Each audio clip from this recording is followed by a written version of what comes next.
ऐसा हो गया। अब देखिए जरा 1 into 2 into 3 into 4 into 5 into 6 and so on to कब तक चल रहा है? जैसे n तक चलता था ना, यहां कब तक चल रहा है? यहां 2n टर्म्स तक चल रहा है, ठीक है ना। तो इसको आप क्या लिख सकते हो? इसको आप लिख सकते हो 2n फैक्टोरियल, ठीक है। तो इट विल बिकम, देखिए थोड़ी देर के लिए आप इसको भूल जाओ कि ये 2n नहीं, ये कोई है, कोई भी होगा, हमें नहीं पता, कुछ भी होगा, ये कोई भी नंबर होगा, ठीक है ना।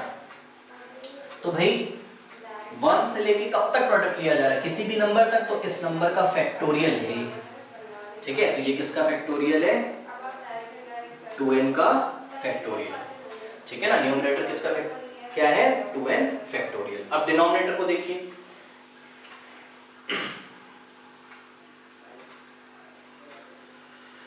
देखिए मैं इसको जनरलाइज करके भी आपको दिखा सकता हूं। न्यूमरेटर को फिर से देखिए, अगर प्रॉब्लम हो रही है तो n की आप कुछ भी वैल्यू सेलेक्ट कर लो। सपोज आपने n की वैल्यू सेलेक्ट करी 4, कितनी सेलेक्ट करी आपने? n की वैल्यू सेलेक्ट करी 4, ठीक है। तो इसका मतलब क्या है कि ये प्रोडक्ट चलेगा कब तक? n इज इक्वल्स टू 4 तक के लिए, ठीक है। मतलब ये चलेगा प्रोडक्ट कब तक चलेगा? ये ऐसे ही देखिए 1 into 2 into, तो इसको मैं लिखता गया 1 into 2 into 3 into 4 into and so on to, ऐसे चलेगा। देखिए कब तक चलेगा, यहां से आप पहचानोगे। n की वैल्यू कितनी ली आपने? 4, तो 2 4 का कितना होगा? 8, मतलब 8 तक चलेगा। तो इसके जस्ट पहले वाला नंबर, अब यहाँ पे देखिए, पहले तो आप खुद से पूछो और फिर आप यहाँ पे उसको अप्लाई करके देखो, दोनों मैच करेंगे। देखिए भाई लास्ट टर्म n की वैल्यू अगर मैं 4 लेता हूं तो लास्ट टर्म मेरा कितना आना चाहिए? 2 into 4 8 आना चाहिए। अब मैंने बोला कि अगर भाई ये फैक्टोरियल के फॉर्म में आना चाहिए तो इसके जस्ट पहले कौन होगा? तो आंसर है इसके जस्ट पहले 7 होगा। अब आप वैल्यू पुट करके देख लो, जस्ट पहले कौन है यहाँ जनरल फॉर्म में? 2n - 1, n की वैल्यू कितनी ली आपने? 4, 2 4 8, 8 - 1 कितना होता है? 7 होता है, ठीक है। तो देखिए यहाँ भी फॉर्मूले जो जनरल फॉर्म था वो भी बोल रहा है 7 आ रहा है, और हमको पता है कि 7 आएगा, ठीक है। इसका मतलब 1 into 2 into 3 into 4 into 5 into 6 into 7, मतलब क्या मैं बोलूंगा इसको? मैं इसको बोलूंगा 8 फैक्टोरियल। बट ये 8 मिला किसकी हेल्प से था?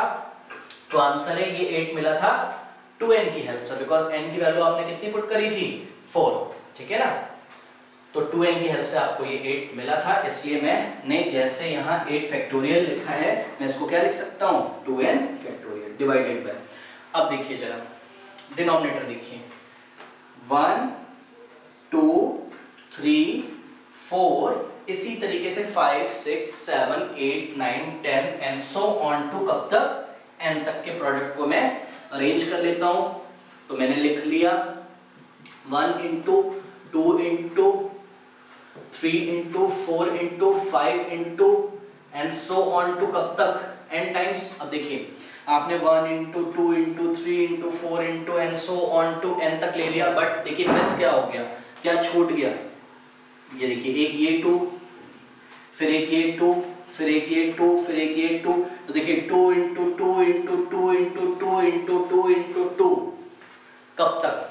यहाँ पर हमको कुछ नहीं पता है, जैसे कि 2 into 2 into 2 अगर 3 टाइम्स होता तो 2 to the power 3, तो 2 into 2 into 2 into 2 अगर 4 टाइम्स होता तो 2 to the power 4, तो 2 into 2 into 2 into 2 up to n times, up to n times. देखिए अप टू 3 टाइम्स आता था तो पावर 3 लगाते थे, अप टू 4 टाइम्स आता था तो पावर 4 लगाते थे, अप टू n टाइम्स आएगा तो पावर क्या लगाओगे? Yes n।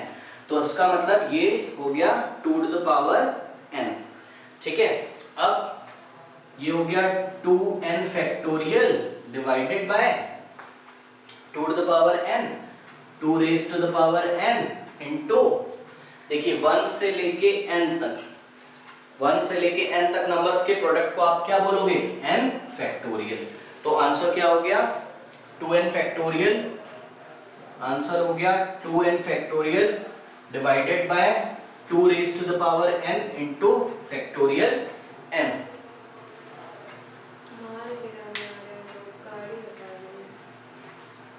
ठीक है, तो इस तरीके से हम क्वेश्चंस को करते हैं।